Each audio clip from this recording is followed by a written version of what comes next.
Morning, Hedy. Hi, We just check, are there any fresh injuries, any new problems from the match the other night? Nothing major, I don't think, from the game. We'll obviously have a good look at the lads today. We've got Sven Botman's been nursing a bit of a back problem the last few days. Apart from that, I think we're the same. Do you have any more clarity on the extent of Kieran Trippier's injury and how long you may be without him for? Yeah, he had a scan on his hamstring. We think it's roughly around a month, give or take. That's the diagnosis. Fingers crossed we can get him back quickly.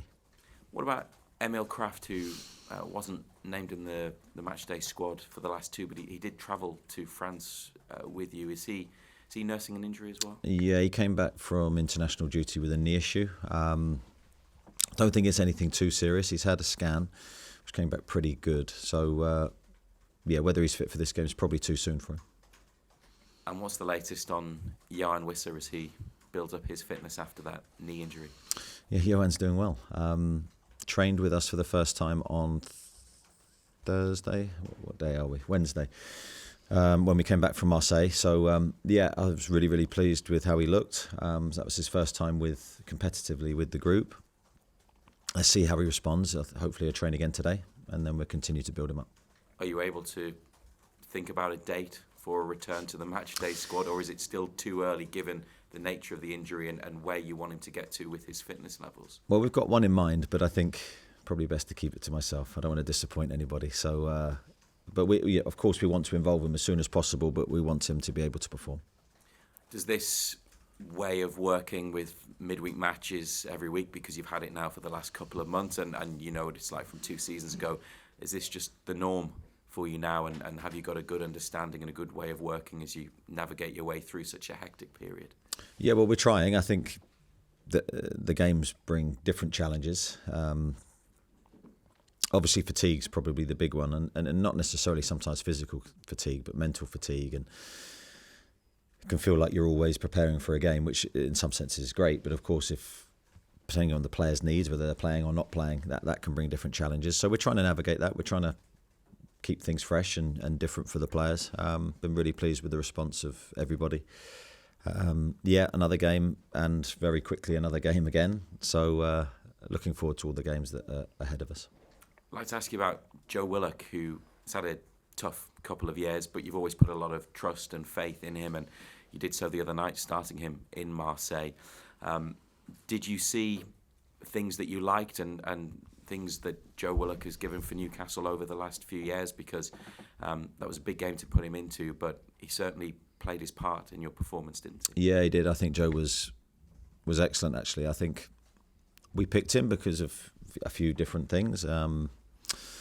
How he's trained, firstly. I think he's trained really well the last few weeks. He's got good energy, and he's produced at a high level. His attitude's been excellent. He's been out the team, but he's really focused on trying to impress. And also his running capability and his speed and his athleticism, which is what we wanted from that position. I think that's his best performance since his injury, really, going back some time. And I always say when players get serious injuries and are out for a length of time, which Joe was, it can take you a while to get your rhythm back. And he's had good games in between, but I think that's his best game. And I think he showed that he felt physically good, which is key for him. So I was really pleased for him personally, because it's been a long road, and hopefully we can keep him at that level. Thanks. Keith. Morning, Eddie. Another player doing well for you right now is Harvey Barnes, scoring again the other night. It feels like he's a real shining light for you guys at the moment. Yeah, he is. I think Harvey's playing well. Looks like he's got good confidence.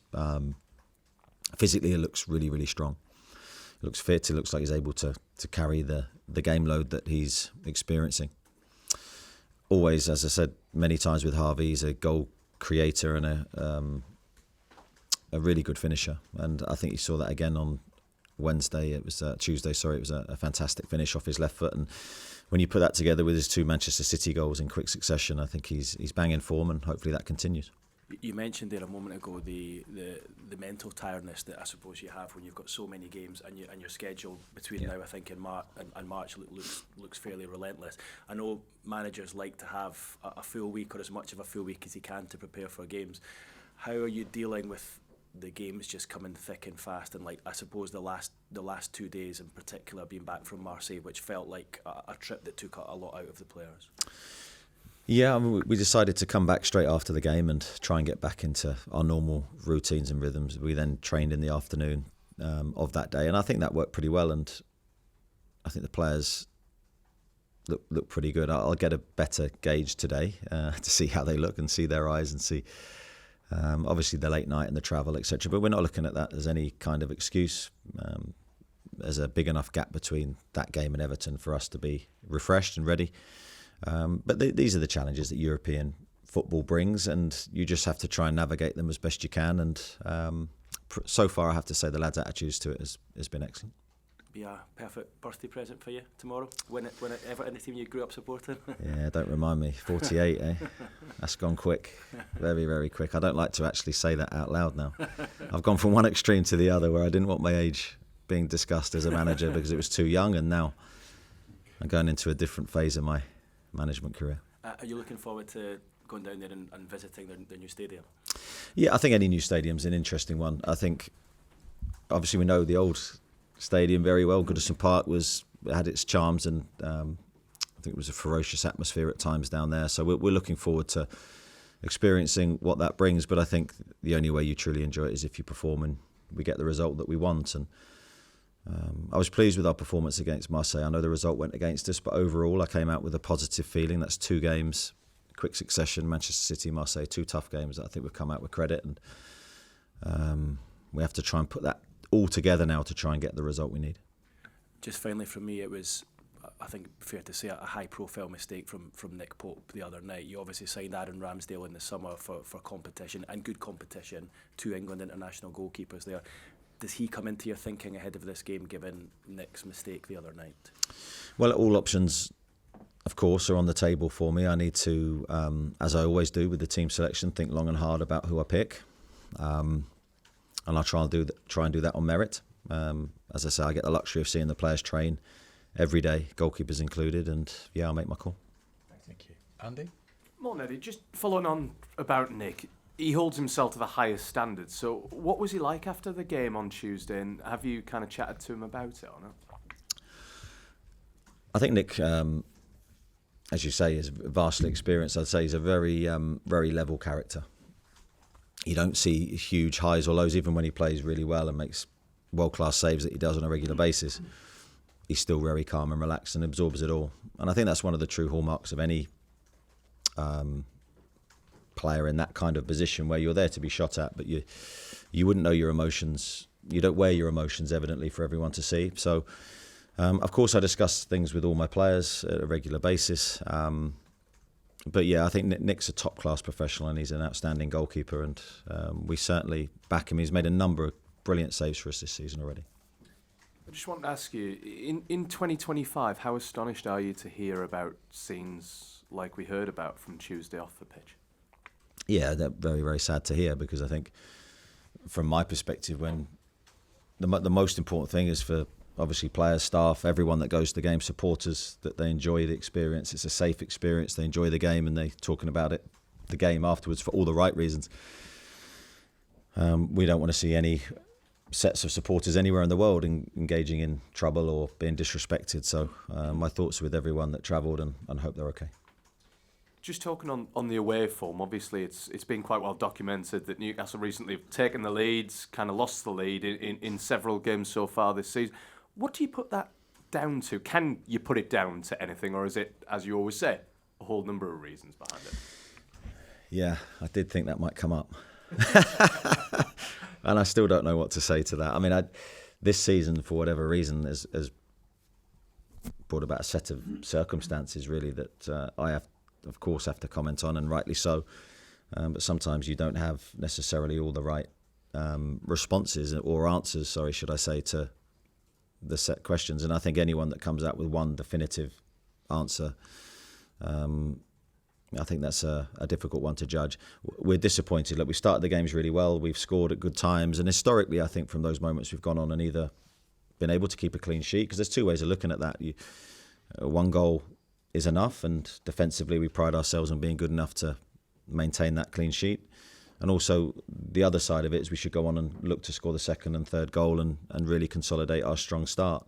We haven't done either, and that's a disappointment, not just for me but for the players. Just finally, though, I suppose looking at it positively, obviously domestically, Newcastle coming into this off the back of that excellent win over Manchester City. I think you said after the game we need to use this now as a catalyst. How confident are you that the lads can do that tomorrow at a difficult place like Everton? Yeah, I mean, I think we did use it as a catalyst to a degree for a strong start in Marseille, and I think overall, as I said, I left the game with a feeling of that was a strong performance from us. Was it perfect and faultless? No, and that's why we didn't win the game. But I thought you saw an attacking team, a dynamic team, a really good athletic team as well, and very good attitudes from the players, as you'd expect. But ultimately disappointed. And then it's how we handle that disappointment then for this game and make sure we control our emotions and put things in perspective and move forward into another, as you say, tough Premier League game. Everton are doing well at the moment, so it's a good challenge for us. Thanks, Andy. Adam? Hi, Eddie. Hi. Just going back to the scenes we saw on Tuesday night and heard about, why do you think English fans keep drawing this kind of heavy-handedness abroad, and does it feel unjust to you? Yeah, I don't think that's a question that really I should answer. Obviously, my thoughts are with the Newcastle fans and making sure they're okay. With regards to Nick Pope, as some guys have asked as well, is it harder to rotate goalkeepers given the singularity of their position, or is it the same as rotating any other part of your team? Yeah, I'd say you don't necessarily naturally, or in my mind, think about rotating the goalkeeper. I think it's a position of consistency, ideally. I think you want to give the defenders who are playing in front of that goalkeeper the continuity and the knowledge and understanding of how that goalkeeper plays. Changing a goalkeeper is possible, of course, but it's a big call to make because I think depending on the style of goalkeeper, a lot changes and defenders in front get used to a style. So that's something for me to consider. Certainly rotating the goalkeeper position isn't something I want to do. You spoke of consistency there. When it comes to like inconsistent results, win-loss kind of thing, do you use that as fuel for the next game, next run of games, or do you try and keep things positive? Like, what's the reaction there? Yeah, no, I believe in being positive, but also truthful with the players. I don't think you can hide stuff from them. We're very, or try to be very upfront and very pragmatic about things in terms of what we need to improve, areas for growth, also highlighting positives if we've done things well as well at the same time. So we don't want to be that team that's up and down. It's a horrible feeling actually, because you know what you're capable of in one moment, and then if you're not delivering that on a consistent basis, you feel empty, and you feel that there's so much more in there. So I think the challenge for us is to try and find that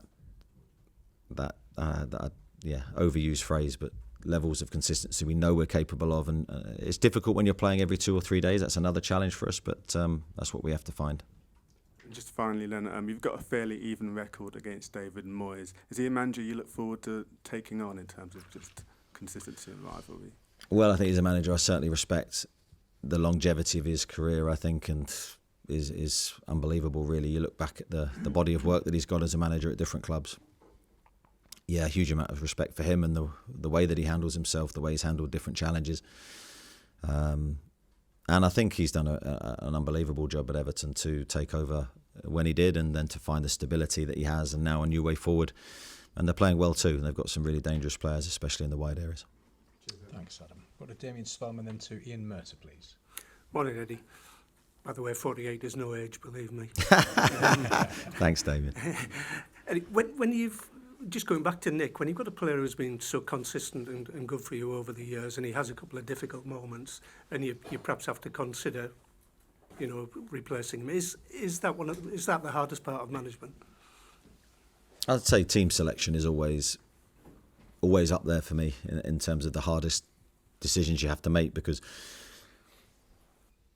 it's always about the players you're leaving out, really. That's always the most difficult part, because you're having to leave out a big body of players, especially when you have such a big squad. Every week or every 2-3 days at the moment, I'm disappointing people and players that I love, and so whatever you have to do, I think from from my perspective, how I look at it is I'll try to do it on merit. So I try through the training, through the games that we have, try and make really honest and fair decisions. And that's all I can do. As long as I can sort of look at myself and go, well, I think that's the right call and that's all it is to try and win the next game, then I'm happy with that. Does that get any easier with experience? I think it probably does, because I think you look at it less personally and more just purely at the football and the results. I think, I've found a routine and a way of delivering those decisions that works for me. Thank you. Ian? I'll go further than Damien. 48 is very young, by the way. If you get 3 points tomorrow, has it the potential to be your most important win of the season, bearing in mind the psychological shot in the arm it would give you away from home? Yeah, possibly. We need that win away from home without me trying to build it up to be bigger than it is. Any win in the Premier League, back-to-back wins especially, are transformative, and especially with how tight the league is this year. So beating Manchester City was a brilliant thing for us on many levels. But the feeling straight afterwards, we have to try and back it up. We have to try and use the victory for the greater good and the long-term objectives we have. So we move past the Champions League back into the Premier League, and this is a big game. On a similar theme, I know you want to win every single game, but is it more important getting your first away win of the season than continuing the winning run at St James's Park? Yeah, I can't look at it that way. I think any win is greatly appreciated. We don't want to turn negative towards our home form. Our home form is very strong. We need to maintain that strength. Of course, we need to look at, in my opinion, every game individually. This is the next game for us. It's an away game. We want to try and win it. Simple as that. And I don't want to build it up to be something it's not. Thanks, Ian. We've got to Lee Ryder, Jordan Cronin, and then Chris Waff, please. Eddie, I think Kevin Keegan actually said once that you've got to give the Newcastle fans what they want, and at the minute they're all calling for a goalkeeping change. How much do you look into that sort of philosophy, or have you got to stay sort of shielded from it behind the scenes? Yeah, well, of course I respect the supporters' opinions, but ultimately I'm paid to do the job, and alone I have to wrestle with my thoughts always, and it's never a sort of 100% to zero decision. There's always counter thoughts and processes I go through, and it's never easy because you're dealing with good players on many different levels and many different positions. So while I acknowledge the supporters' opinion potentially, I don't really know, because I don't tend to go there, because then my decision making will be swayed, and I think I have to stay true to myself.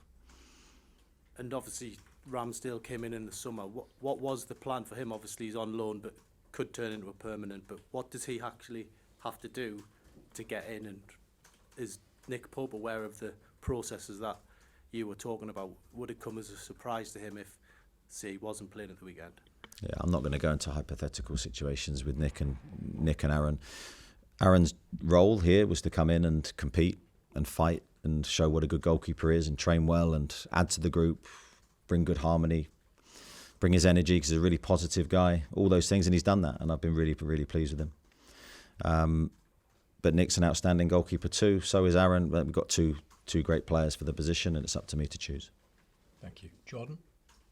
Morning, Eddie. Just one on Anthony Gordon's form. What does he have to do to get back to the form that we've seen from him, particularly 2 years ago? Yeah, I think with Anthony, I think it's a case the same with any player. He has to train well. The training performances of any player is an indicator of what they're going to do in the games. Now, we have limited training time this year, so the individual development probably plays more then, because you're not sort of doing big team sessions, you're doing more small base sessions, and that individual work and that one-to-one work, that development work is so important in any player. So I think to find his goal-scoring form again, it will come through that. It will come through repetition and being in the right positions. If you look at just Harvey's goals in recent weeks, his positioning has been very good. He's ended up with a different array of goals, and sometimes you just need one to kickstart yourself. You filled in a striker in midweek. Is there any update on Willis Sula in terms of that striker position and his fitness? Yeah, Will is, I think he's okay. He's been to see a specialist on Monday, I believe, to get sort of an update on his ankle. He's still feeling a little bit of pain in there, even though sort of all the scans have come back clear.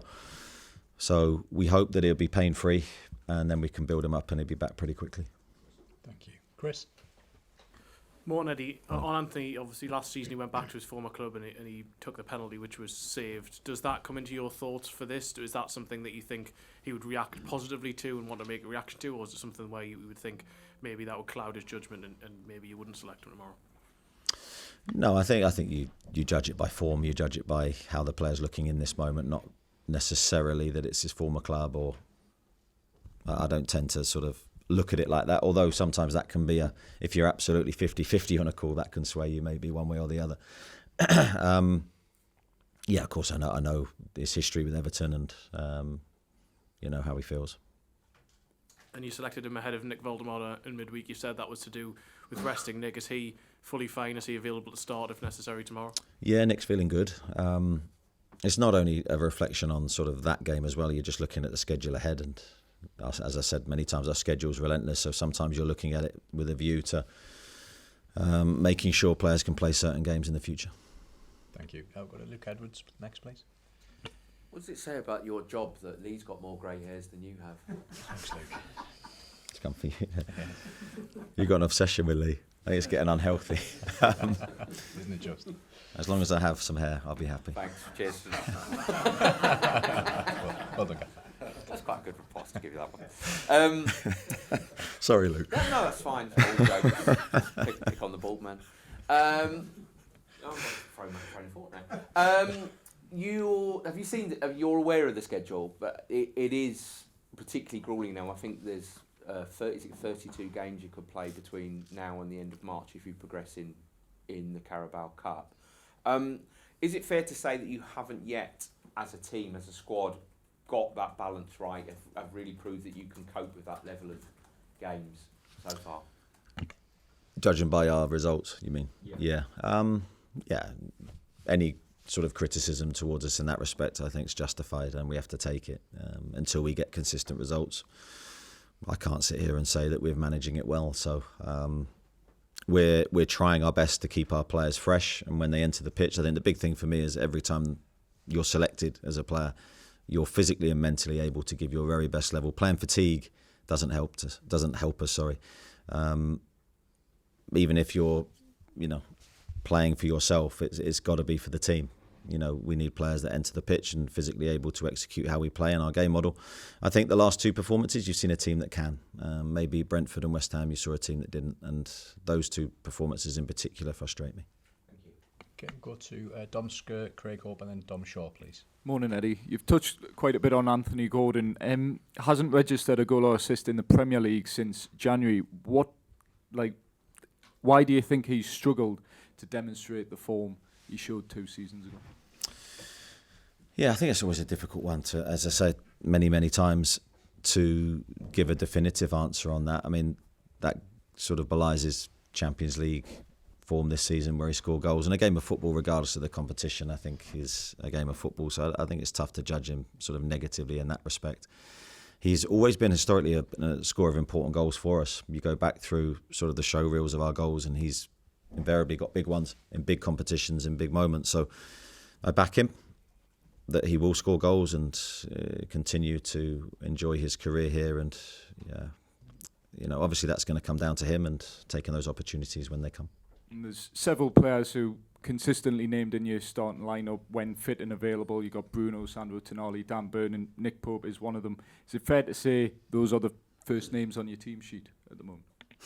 There's no such thing. I think I'm falling into a trap with that one. I'll pick a team based on who I think gives us the best chance to win the game. That's it. There's no favourites. There's no loyalty as such. It's about trying to pick the team that I think can win and gives us the best chance of doing that. And if that's another player, then it will be another player. Thanks, Tom. Craig? Eddie, with regard to your centre-backs tomorrow, it feels like the first time you've got the 4 of them available, but with 2 full-backs as well, so 4 has potentially got to go into 2. Can you just tell us what you've got at centre-back and also what you want there, what you ideally want? That was the position you played as a player too. What works for you there? Because it is fascinating, the two who will perhaps settle as the first choice. Yeah, as I say, Sven's been managing a bit of a back problem, so I wouldn't necessarily at the moment classify Sven as 100% fit. What do I look for? A huge array of different qualities. Firstly, you've got to be able to defend. You've got to win your aerial duels, positionally be good, ideally have some leadership and communication responsibilities. That's so important in the modern day game. But of course, you've got to be able to distribute the ball as well in the modern game. That's so important. So I could go on forever and talk about the attributes a centre-back needs. I think we've got 4 very good ones. They've all slightly different. They've all got bigger strengths in different areas. And of course, the partnership's important as well.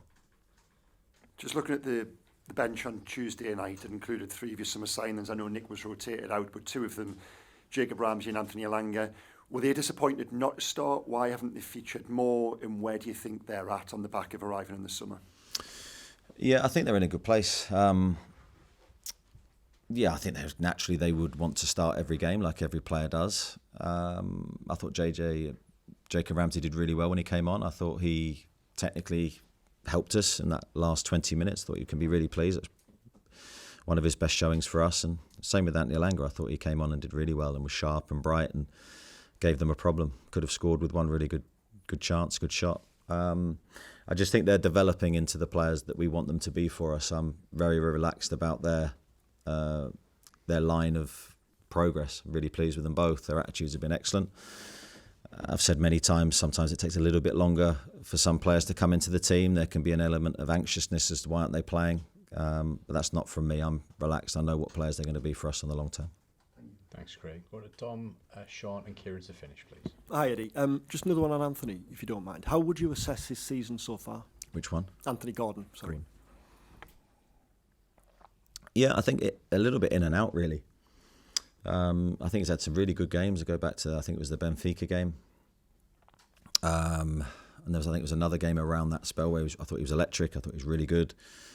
One of his best games for us. And then, of course, he had the sending off against Liverpool. He's had the hip injury. So I think it's been a bit bitty for him. No doubt he'll be looking to find his best form, and we're trying to help him to get there. So I think that's where it is. And on Johan, how significant will it be to have him fit and available? I think it'll be huge for us on many different levels. I mean, firstly, he's a goal scorer. Can't get enough of them at the moment. We've been a little bit reliant on Harvey in recent games. We need more goals from other sources. Need to share the load. I think Johan will help us with that, but also he's got other qualities as well. He'll help us as a team, and he'll bring added competition. Thanks, Tom. Sean? Morning, Eddie. Lewis Maynard came on at right back the other day and actually looked quite comfortable. What qualities had you seen that you thought he could do a job in there? And is that something that you think he'll be playing there more with Kieran and Emil's injuries? Yeah, possibly. I think always had my eye on Louis potentially being able to play that role. It's a difficult one because we haven't seen him play it a lot. It's not something we necessarily look to do in training because don't want to take away from his development as a centre midfielder. But in that moment, we felt that it was a risk worth taking. We were chasing the game. And we know his qualities on the ball. I mean, that's undoubted. He can play the role easily from a technical viewpoint and from an attacking viewpoint. He's a very good crosser of a ball. So it was the defending aspect always when you're playing a new position. But he actually dealt with that really well and his positioning was excellent. So I think he's just an intelligent footballer with a very good brain. He played some wonderful passes on the pitch in that position and certainly helped us in the latter stages. So could be something I'll look at again. And just on Lewis Hall, after the Man City game when he came off, he said he was still a bit off being able to play 90 minutes. He obviously didn't start the other night but come on. How comfortable would you be playing him with 90 minutes tomorrow? Is he anywhere near close to that? Well, potentially we'll see. That's a difficult one to call, I think. We knew that Manchester City might not last the game. Obviously, I think it was, well, you tell me, what was it, 65 minutes, 70 minutes, when he started to fatigue with cramp. So hopefully that'll just improve as the days go by. He gets a little bit stronger with each day. But he's a valuable player and we have to try and keep him fit. Thanks, Sean. Kieran, to finish, please. Morning. Just ask, how did you feel when you heard about what happened to the fans in Marseille, and how important was it for the club to put out a statement and potentially lodge a complaint? Yeah, desperately disappointed because, as I said, the one thing you want from your supporters is to go to the game, feel safe, and enjoy the football match alone, and then travel home safely. And we really appreciate the support from all the away supporters. You know, to come the distance they did. I'm sure the travel wouldn't have been easy, regardless of when you do it. It's extreme effort, it's extreme loyalty, and one thing we feel we should deliver for them is safety. So desperately disappointed that's not happened. It was only earlier this month Nick Pope was recalled to the England squad, 8 clean sheets in 14 games. A few hours since then. How do you kind of assess his season to date? Yeah, I mean, there's always two sides, isn't there? And you've sort of painted another picture. I actually think his goalkeeping has been very, very good. And when I say that, shot stopping has been incredible. I think he's made some great saves, and I think a lot of those saves go underrated and under the radar because he delivers so many of them. It's almost expected. The life of a goalkeeper is always on a knife edge. You're judged on a couple of moments, and sometimes you get no reprieve. You get no one to save you the other way. But I think Nick knows that. He's been in the game long enough. It's nothing new to him. So I think it's been very, very strong, apart from a couple of high-profile moments.